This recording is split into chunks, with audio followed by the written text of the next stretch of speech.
El camino del reino. Chaclacayo, Lima, Perú, sábado 29 de enero del 2022.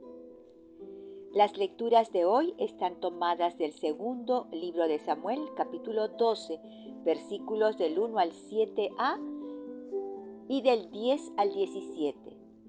El Salmo 51 entre paréntesis 50, versículos del 12 al 17. El Evangelio está tomado de Marcos 4 del 35 al 41. El tema de hoy, el temor a perder.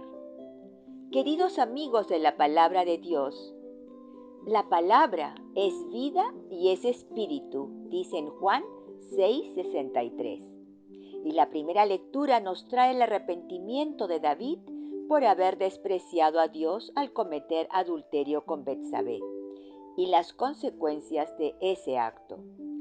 El Evangelio es precioso, nos enseña que Jesús está en nuestra misma barca, en las buenas y en las malas, siempre dispuesto a ayudarnos. Escuchemos la primera lectura. Lectura del segundo libro de Samuel, capítulo 12, versículos del 1 al 7a y del 10 al 17. En aquellos días el Señor envió a Natán a ver a David, y llegado a su presencia le dijo: Había dos hombres en un pueblo, uno rico y otro pobre. El rico tenía muchos rebaños de ovejas y vacas.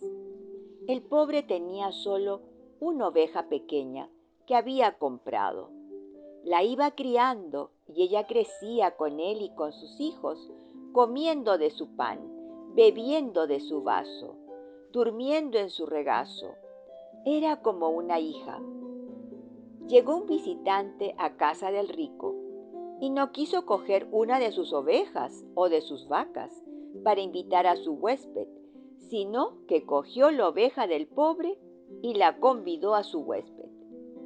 David se puso furioso contra aquel hombre y dijo a Natán: Vive Dios que el hombre que ha hecho eso merece la muerte.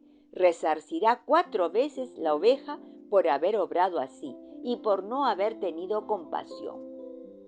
Entonces Natán dijo a David: Ese hombre eres tú.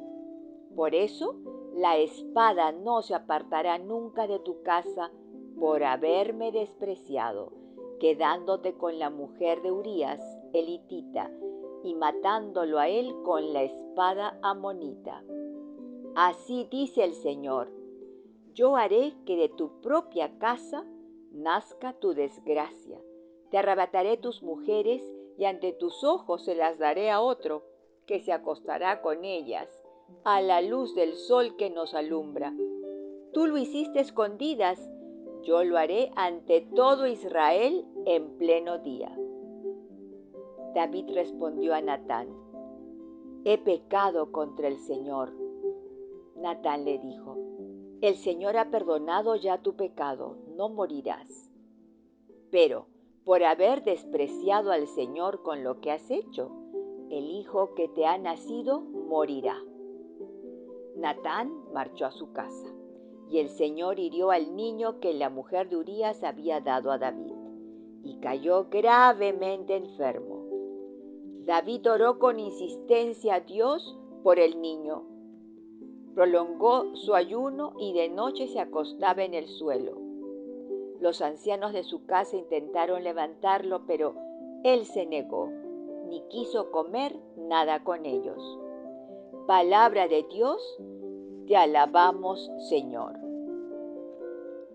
Antes de empezar mi comentario, me gustaría recordarles el porqué de la desesperación de David, si descubrían que Betsabé había cometido adulterio con él. En Levíticos 20:10 dice: si un hombre cometiera adulterio con la mujer de su prójimo, el adúltero y la adúltera indefectiblemente serán muertos.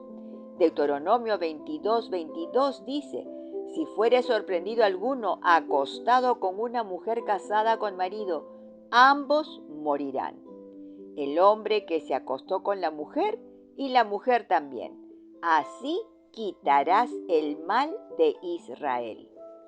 Imagínate, si se descubría el adulterio de David, prohibido en Éxodo 20:14, ambos, David y Betsabé, hubiesen tenido que morir, ¿verdad? O por lo menos hubiese muerto Betsabé, porque claro, David era rey, ¿no? Y si bien David pensó que Dios no había visto su pecado, Dios no solo lo había visto, sino que ya había juzgado a David y ordenado al profeta Natán que se lo hiciera saber.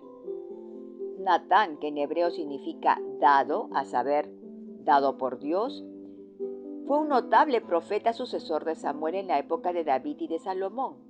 Natán utilizó la parábola de la corderita y el hombre pobre para convencer a David de su pecado, a lo cual él reaccionó poniéndose furioso contra aquel aprovechado. «Merece la muerte», dijo encolerizado, sin saber que era a él a quien estaba condenando. Las consecuencias del pecado de David, enumeradas por Natán, fueron las siguientes maldiciones generacionales. 1. La espada no se apartaría nunca de su casa por haber despreciado al Señor, quedándose con la mujer de Urías y matándolo a él con la espada amonita. Segundo, de su propia casa nacería la desgracia. Le arrebatarían a sus mujeres y se acostarían con ellas. Si bien David lo había hecho a escondidas, Dios lo haría a plena luz del día y ante todo Israel. Por fin, David reaccionó con un «he pecado contra Dios». Natán le respondió que el Señor había perdonado su pecado, pero que, por haberlo despreciado, el hijo de Betsabé moriría. Y así fue. Queridos, qué graves son las consecuencias generacionales para una familia cuando se comete adulterio. Sin embargo, las promesas de Dios no desaparecen. Él permanece fiel a pesar de nuestras transgresiones. Fíjense que David y Betsabé se encuentran en el árbol familiar de Jesús. Eran sus ancestros. Y sería Jesús el hombre justo, quien moriría en la cruz, precisamente para redimir esas transgresiones. Isaías 53:5. Ahora oremos con el Salmo responsorial 51, creado por David, entre paréntesis Salmo 50. El responsorial es: «Oh Dios, crea en mí un corazón puro». Oh Dios, crea en mí un corazón puro, renuévame por dentro con espíritu firme, no me arrojes lejos de tu rostro, no me quites tu Santo Espíritu. Respondemos: oh Dios, crea en mí un corazón puro. Devuélveme la alegría de tu salvación, afiánzame con espíritu generoso. Enseñaré a los malvados tus caminos, los pecadores volverán a ti. Líbrame de la sangre, oh Dios, Salvador mío, y cantará mi lengua tu justicia. Señor, me abrirás los labios, y mi boca proclamará tu alabanza. Respondemos: oh Dios, crea en mí un corazón puro. Lectura del Santo Evangelio según San Marcos. Respondemos: gloria a ti, Señor. Un día, al atardecer, dijo Jesús a sus discípulos: vamos a la otra orilla. Dejando a la gente, se lo llevaron en barca, así como estaba. Otras barcas lo acompañaban. Se levantó un fuerte huracán y las olas rompían contra la barca hasta casi llenarla de agua. Él estaba a popa, dormido sobre un almohadón. Lo despertaron, diciéndole: «Maestro, ¿no te importa que nos hundamos?» Se puso en pie, increpó al viento y dijo al mar: «Silencio, cállate». El viento cesó y vino una gran calma. Y él les dijo: «¿Por qué tienen miedo?». ¿Aún no tienen fe?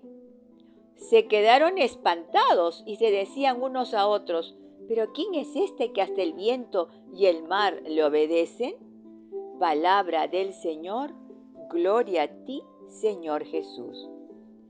Este precioso evangelio tiene mucho que enseñarnos, sobre todo cuando nos enfrentamos a los huracanes, a las fuertes tormentas de nuestra vida. ¿Y cuál es nuestra posición? Cuando los problemas, pruebas y tribulaciones, desengaños y enfermedades se levantan frente a nosotros con una fuerza tal que parecen un huracán que nos va a arrasar y destruir, ¿la posición de Jesús o es la posición de sus discípulos? ¿La del temor o la de la calma? ¿La de sentirse abandonados por Jesús porque parecería que se ha quedado dormido y no le importa lo que nos está pasando? Nos olvidamos que Jesús eligió estar en nuestra barca para afrontar con nosotros los estragos del huracán en nuestras vidas. Nos olvidamos y empezamos a deshacernos en nuestros propios esfuerzos para tratar de salir de ese peligro inminente. En Filipenses 2:7, Pablo nos recuerda que Jesús se despojó de toda su divinidad para hacerse semejante en todo a nosotros. Y en Hebreos 2:11-18 dice, porque el que santifica y los que son santificados, de uno son todos, por lo cual Jesucristo no se avergüenza de llamarlos hermanos, diciendo, anunciaré a mis hermanos tu nombre, en medio de la congregación te alabaré. Y otra vez, yo confiaré en él. Y de nuevo, he aquí yo y los hijos que Dios me dio. Así que, por cuanto los hijos participaron de carne y sangre, él también participó de lo mismo, para destruir por medio de la muerte al que tenía el imperio de la muerte, esto es, el diablo, y librar a todos los que por el temor de la muerte estaban durante toda la vida sujetos a servidumbre. Porque ciertamente no socorrió a los ángeles, sino que socorrió a la descendencia de Abraham, por lo cual debía ser en todo semejante a sus hermanos, para venir a ser misericordioso y fiel sumo sacerdote en lo que a Dios se refiere, para expiar los pecados del pueblo. Pues en cuanto él mismo padeció siendo tentado, es poderoso para socorrer a los que son tentados. En el texto, Jesús les preguntó primero a sus discípulos, ¿por qué tienen miedo? Ese miedo en griego es deilos y significa temeroso, cobarde, tímido. Del verbo deidó, ser manejado por el temor, el miedo a perder, que justamente es el título que le he puesto al tema de hoy. En la primera lectura, David tenía miedo a que se descubriera su adulterio, tenía miedo a morir apedreado, tenía miedo a que Betsabé muriera junto con el hijo que llevaba ya en su vientre. Pero no tuvo temor de Dios, que es aborrecer el mal, Proverbios 8:13. Su corazón se había endurecido. Los discípulos tenían miedo de la fuerte tormenta, tenían miedo a morir ahogados, tenían miedo de sentirse abandonados por Jesús en medio del huracán. La palabra deilos siempre es negativa en todo el Nuevo Testamento. El temor que sintieron los discípulos era negativo. ¿Recuerdan 2 Timoteo 1 verso 7? Porque no nos ha dado Dios espíritu de cobardía. Fíjense, aquí es la misma palabra en griego, deilos, sino de poder, de amor y de dominio propio. ¿Escucharon bien? La cobardía, el temor o el miedo, es un espíritu, y ese no viene de Dios sino del enemigo. Una vez que el espíritu de miedo entra en nuestra mente, penetra en nuestro corazón y echa fuera al amor, es decir, a Dios, porque Dios es amor. Primera de Juan 4:8. Tenemos que despertar, salir de la oscuridad de las tinieblas que nos enceguecen y no nos permiten ver a Dios amor en todo lo que nos rodea, incluso en la tormenta misma por la cual estamos atravesando y la cual es permitida por Él con algún propósito divino. El espíritu de temor puede hacerte caer en la profunda depresión, pero esa no viene de Dios, viene de tu enemigo. Como David despreció a Dios cometiendo el pecado de adulterio, así nosotros despreciamos a Dios cuando permitimos mantenernos en amistad con este espíritu, el espíritu del miedo, de la cobardía, del temor. Permitimos que Él habite en el altar de Dios y se vuelve un ídolo porque creemos que nuestra depresión o nuestra tormenta o el huracán de nuestra vida o la enfermedad que parece un huracán que nos ataca es más grande que Dios. Por eso el primer paso es arrepentirnos de haberlo dejado entrar. El segundo paso es renunciar a ese espíritu de temor. No permitirle hospedaje en el altar de nuestro corazón. El tercer paso es pedirle a Dios que el Espíritu Santo llene ese vacío dejado por el espíritu inmundo y pedirle que lo llene con los frutos del Espíritu. Gálatas 5, 22 al 23, que te sugiero leer cuando hagas este paso. Sobre todo, que nos llene con el espíritu de poder, amor y dominio propio mencionados en 2 Timoteo 1:7. Y lo segundo que Jesús preguntó a sus discípulos fue: ¿aún no tienen fe? ¿Y tú? ¿Ya tienes fe? Esa fe que te va a permitir enfrentar al huracán, a esa terrible tormenta que tienes en tu vida en este momento? Espero que sí. Blanca Foster, Ministerio Yo Amo la Biblia.